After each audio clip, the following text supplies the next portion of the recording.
نمرود بابل کا بادشاہ تھا۔ علماء کے مطابق جن 4 بادشاہوں نے پوری دنیا پر حکومت کی، نمرود ان میں سے ایک ہے۔ ان 4 میں سے 2 مومن تھے اور 2 کافر۔ مومن ذوالقرنین اور سلیمان علیہ السلام ہیں، اور کافر نمرود اور بخت نصر ہیں۔ نمرود مسلسل 400 سال تک بادشاہ رہا۔ اس نے سرکشی، ظلم اور تکبر کا راستہ اختیار کیا اور آخرت کی بجائے دنیا کا حصول پیش نظر رکھا۔ جب حضرت ابراہیم علیہ السلام نے اسے وحدہ لا شریک کی عبادت کی دعوت دی تو اس نے جہالت اور گمراہی کی وجہ سے خالق کا انکار کر دیا۔ چنانچہ حضرت ابراہیم علیہ السلام نے اس سے بحث کی، لیکن وہ مردود خدائی کا دعویٰ کرنے لگا۔ حضرت ابراہیم علیہ السلام اور نمرود کے درمیان مناظرہ اس دن ہوا جس دن وہ آگ سے نکلے۔ اس سے پہلے ان کا آمنا سامنا نہیں ہوا تھا۔ جس دن وہ اکٹھے ہوئے اس دن یہ مناظرہ واقع ہوا۔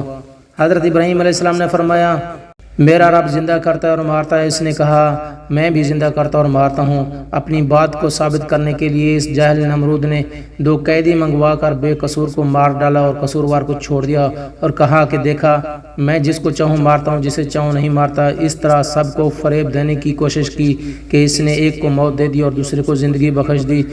اس لیے حضرت ابراہیم علیہ السلام نے ایک اور دلیل پیش کر دی اور اسے سب کے سامنے لاجواب ہونا پڑا۔ ارشاد باری تعالیٰ ہے، ابراہیم نے کہا کہ اللہ تو وہ ہے جو سورج کو مشرق سے نکالتا ہے، لہٰذا تو اسے مغرب سے نکال دے۔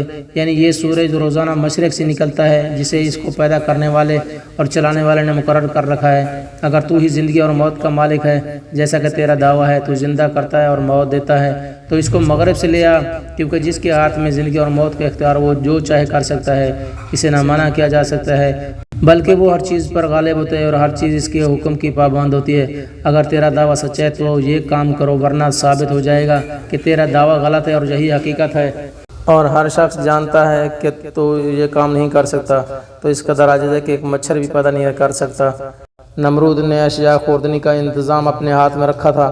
لوگ غلہ لینے کے لیے اس کے پاس جاتے تھے۔ حضرت ابراہیم علیہ السلام بھی دوسروں کے ساتھ غلہ لینے گئے۔ اس نے حضرت ابراہیم علیہ السلام کو غلہ دینے سے انکار کر دیا۔ آپ خالی ہاتھ لوٹے اور گھر کے قریب پہنچے تو دونوں بورے مٹی سے بھر لیے اور سوچا کہ جب گھر پہنچوں گا تو گھر والے مطمئن ہو جائیں گے۔ گھر پہنچ کر انہوں نے بورے اتارے اور خود سو گئے۔ آپ کی زوجہ محترمہ حضرت سارہ اٹھ کر بوروں کے پاس گئیں تو دیکھا کہ وہ عمدہ غلے سے بھرے ہوئے تھے۔ انہوں نے کھانا تیار کیا۔ جب حضرت ابراہیم علیہ السلام بیدار ہوئے تو دیکھا کہ کھانا تیار ہے۔ انہوں نے پوچھا، یہ کھانا کہاں سے آیا؟ زوجہ محترمہ نے فرمایا کہ جو آپ لائے تھے اسی سے تیار کیا۔ حضرت ابراہیم علیہ السلام سمجھ گئے کہ اللہ پاک نے معجزانہ طور پر عطا فرمایا ہے۔ نمرود مردود ہر بار توحید کی دعوت کو قبول کرنے سے انکار کرتا رہا۔ بلاخر بولا، تو اپنے لشکر جمع کر لے، میں اپنے لشکر جمع کرتا ہوں تاکہ تیرے خدا کے ساتھ میرا مقابلہ ہو۔ حضرت ابراہیم علیہ السلام نے فرمایا، اے مردود، تو اپنا لشکر جمع کر، میرا خدا کن فیکون میں جمع کر دے گا۔ وہ مردود مشرق و مغرب کی فوج کو جمع کرنے میں لگ گیا۔ حضرت ابراہیم علیہ السلام نے آخری بار بھی اس کو ہدایت کی دعوت دی، لیکن اس مردود نے کہا، مجھے تیرے خدا کی کچھ حاجت نہیں۔ اس وقت حضرت ابراہیم علیہ السلام نے دعا مانگی کہ اے اللہ، یہ ملعون نافرمان تیرے ساتھ مقابلہ کرنا چاہتا ہے، اس کو ہلاک کر۔ تیری مخلوقات میں مچھر ادنا اور ضعیف ہے اور کئی جانوروں کی خوراک بنتا ہے۔ میں تیری رحمت سے اس مچھر کو مانگتا ہوں کہ وہ اس مردود کا خاتمہ کرے۔ پس ان کی دعا قبول ہوئی۔ نمرود نے اپنی فوج کو میدان میں اکٹھا کیا اور حضرت ابراہیم علیہ السلام سے کہا کہ اگر تیرا خدا چاہے تو زمین کی حکومت ہم سے چھین لے، مگر اس سے پہلے میری فوج کا مقابلہ کرے۔ حضرت ابراہیم علیہ السلام نے اس سے کہا کہ مردود دیکھ، میری خدا کی فوج آ گئی ہے۔ نمرود نے دیکھا کہ مانند ابر سیاہ ہوا پر کچھ چلا آتا ہے۔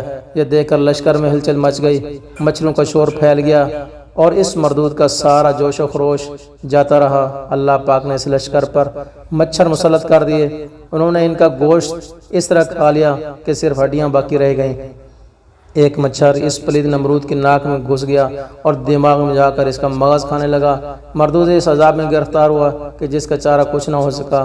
وہ ہر کسی سے سر پر لکڑی یا ہتھوڑا مرواتا جس سے مچھر کچھ پل دم لیتا اور اس کو چین آتا۔ شب و روز اس کے سر پر سوٹے پڑتے۔ اسی طرح 400 سال گزر گئے اور وہ مردود اسی مچھر کی وجہ سے ہلاک ہو گیا۔